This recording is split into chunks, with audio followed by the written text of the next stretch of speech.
I got an interesting stat for you. So we know what the Niners defense doesn't do well. It doesn't rush the quarterback well at all. I mean, they don't even really try. They lost Nick Bosa. They don't blitz very much. They're the worst pass rush in the league. But I found this stat is kind of interesting. And I asked Robert Saleh about it. Clearly, he's not concerned about pass rush or sacks for the sake of sacks. What he doesn't want to give up is explosive plays.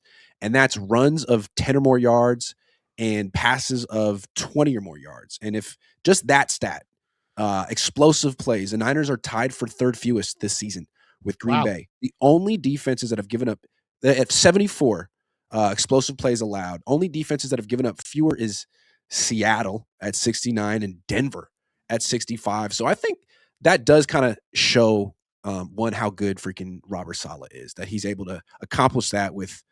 I mean, you tell me who the best player on this defense is. I mean, when healthy or right now? Right now.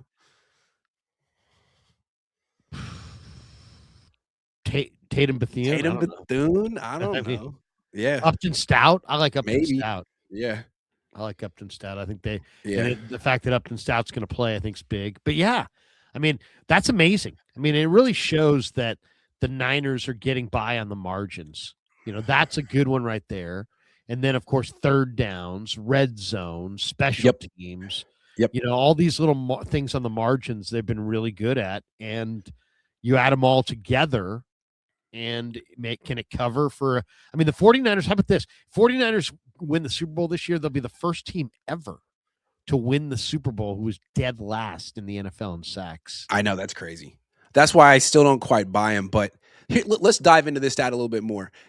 They're especially good against the run. Like, they have given up some of the third or fourth fewest explosive runs in the league. They completely shut down Jonathan Taylor. Yep. They have good run defenders at all three levels: safeties, linebackers, corners, nickel, D-line. They can stop the run. It's just that I wonder if the explosive pass thing is a mirage. Is it the people they've faced? Because Luther Burden went crazy against him. The Bears went crazy against him. I wonder, the Rams went crazy against him a few weeks ago. I wonder if when you face truly explosive passing offenses, if the Niners can really do anything about it when they got Jair Brown letting people run past them. Yeah, I mean, I don't even think it's a matter of rush. I think it's just a matter of coverage. I don't think their coverage is good enough to stay with these teams. I mean, the Niners have the best coverage linebacker. He went down. Yep. And now they might have the worst group of coverage linebackers in the whole league. Now, I like Tatum Bethune, but when on that touchdown that Caleb ripped to Loveland, that was Tatum Bethune. He was trailing that play. Gifford is how many times have the Niners given up that pass to the tight end up the sideline where he goes out and up? Like 6 times this year for a touchdown. It's crazy. And in the first game against Seattle, A.J. Barner burned him. So, I mean, I think both tight ends could go off in this game. I think Kittle could have a big day. I think Tonjes could have a big day. But I also think Barner's going to have a big day. Yeah. My biggest concern with this Niners defense is when they face truly explosive offenses. I mean, they did a good job against Phillip Rivers, but he's not throwing the ball down the field. Same with Shedeur Sanders. But Caleb Williams had no problem. Luther Burden torched him. And he's good. But I don't think he's as good as JSN. And JSN kind of torched him week 1, even when the Niners had a pass rush and were really good on defense. So that's why I'm a little – the Seahawks don't have the most explosive offense. Bears are the most explosive offense in the league statistically in terms of number of explosive plays. But they do have that wide receiver, and Darnold has a good arm. We're going to get into it a little bit later, but his numbers throwing down the field this year are pretty good. Oh, he's got great numbers. And JSN, I mean, this game reeks of Darnold completing, 18-yard passes to JSN where he's seemingly wide open. Yeah, it's going to be really challenging. That's why to win this game, 49ers are going to have to get turnovers. 49ers are going to have to be good on the margins. 49ers are going to have to play complementary football and be really good on third down and convert and stay on the field. First game, the 49ers dominated the time of possession. Yep. If they really want to have a chance to win again, they're probably going to have to do the same. I think Seattle's probably a better team than the Niners, and the Niners are going to have to, it's kind of like a horse race.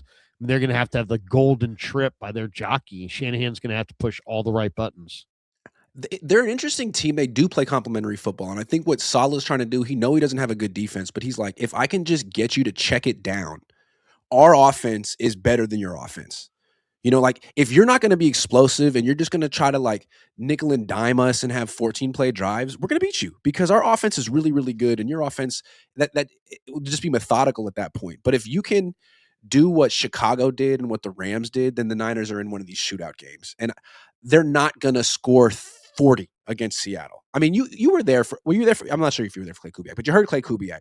We asked him what he expected from this defense, and he said, it's going to be a grind. The Niners know they're not going to be lighting it up like they did last week. So that means their defense has to play. You can't give up the big play to JSN. You just absolutely can't. I mean, their defense is pretty good in the red zone. The Seahawks offense isn't that great in the red zone. You just can't let Darnold hit him deep like Caleb and Luther Burden were connecting. Yeah, no question. I mean, Darnold makes more mistakes. The Niners are going to have to get a couple turnovers. I mean, they're going to have to. Now, the turnovers were even in the first game, but I think this is an explosive Seattle offense with where Darnold's got a big arm. He's got to somehow. What's going to be really challenging is somehow they're going to have to make Darnold make some mistakes, but he's only going to make those mistakes if he feels the 49ers defense somehow.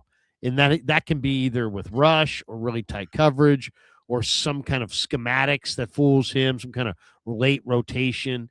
But they're going to have to make some kind of, they're going to have to slow him down. If it's just Darnold playing pitch and catch with Barner and JSN, it's going to be, they're going to score relatively easily. And every time the Niners score, it's going to be like pulling teeth.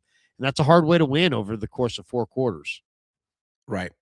And so again, it's going to come down to explosive plays. The Niners aren't necessarily the most explosive offense. Ricky Pearsall's hurt. George Kittle's hurt. They'll play.